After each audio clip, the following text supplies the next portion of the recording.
I'm Leon Todd for G66. Welcome to another Tuesday Tone Tip. On today's video, I want to talk about the pitch follower modifier. I'm on the FM9 today, but this is going to work on the FM3 and the Axe-FX 3 as well. I did touch on this very briefly last week. I kind of showed you this fun filter block trick you can use as a frequency selective tightener and booster with high gain amps. I'm going to give you another example today, which I just love. Before we do, USA lead mid-gain amp model set up for a nice tight rhythm guitar sound. I'm using my usual free LTTV Mix 7 cab IR, and I've got a little bit of the excellent sounding South Church reverb today. I've just turned the mix and the time down a little bit. Let's have a listen to what this does.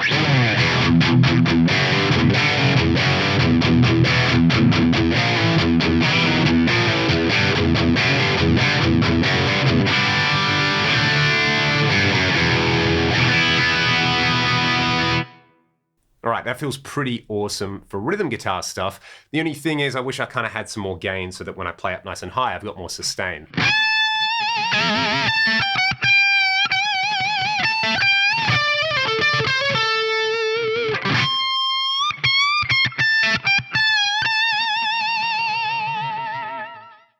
That's not bad, but it's certainly not like having the overdrive control all the way up to 10 and maybe the input trim up around 2. Check this out.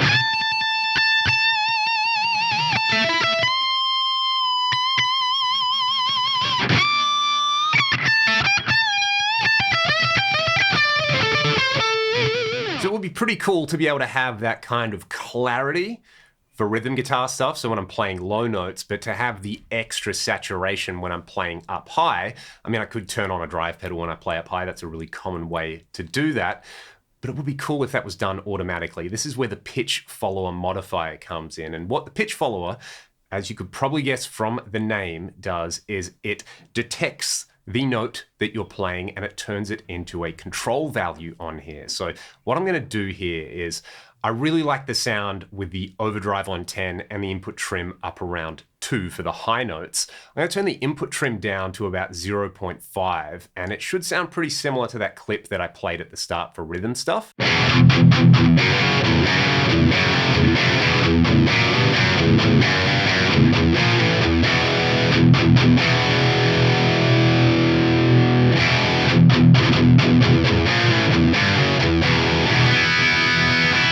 Actually, a little bit lower sounds better to my ears. So let's just keep those values in mind. And what I'm going to do is I'm going to right click the input trim parameter over here. I'm going to select the pitch follower as the modifier source. I'm going to set the minimum value again to around, 0.3 or something like that. And I'll set the maximum maybe just a little bit higher than that value of 2. So what I can do now, and what you're going to see on here, is when I play those low notes, this input trim parameter is going to be down around that minimum value we liked, and as I play higher, the input trim is going to be turned up. It's kind of like magic.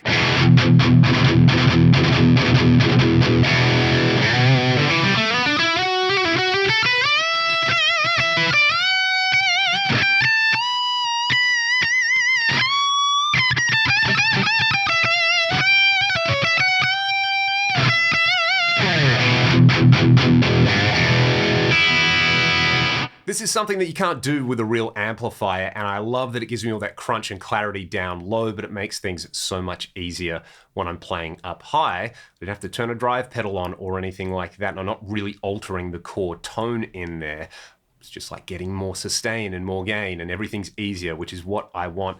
The one tweak I do like to make when assigning that pitch follower to the input trim on the amp block is that I like to turn the attack and the release up to around 50 to 100 milliseconds each. This is just going to make those changes between the extreme low notes and high notes a little bit smoother on there. You can also play around with the mapping parameters in here. For example, if you want it to get more saturated more quickly, turn the mid up a little bit, or vice versa. So I kind of like this sort of curve on here, turning the mid up to around 60%. It just means that those low notes are still going to be quite nice and clear and tight, but once I get to around the mid-range of the neck, I'm getting a lot more saturation. Furthermore, I might even turn the overall maximum value on the input trim up even more, so I can get more sustain up high.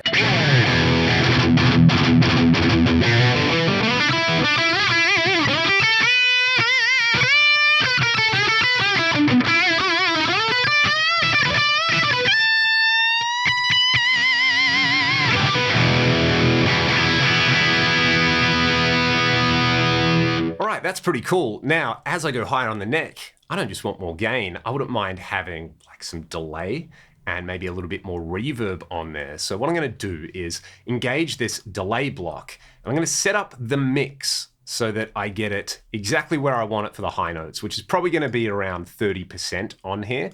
Just using the pan delay with 600 milliseconds of delay on there. Let's just have a listen to what that does.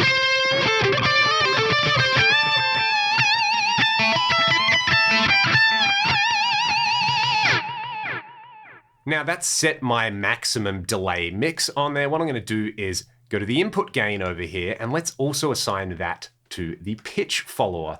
I'm gonna do a slightly different thing to what I did with that mid control. I'm gonna set it a little bit lower so that it's only the really high notes on the guitar that get some echo mixed in there. But check this out. I'll also play around with the attack and release, set them to similar values over there. As I play low, I'm basically gonna have no delay on there, but as I go up higher, I'm getting more gain and I'm getting more delay. I'll repeat this with the reverb in a second as well.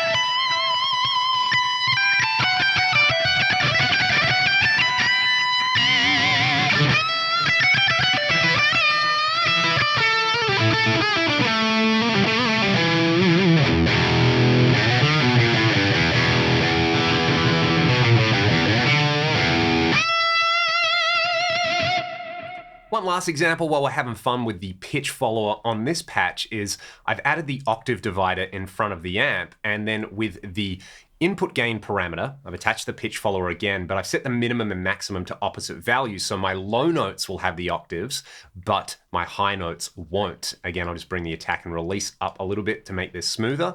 Let's have a listen to what this does.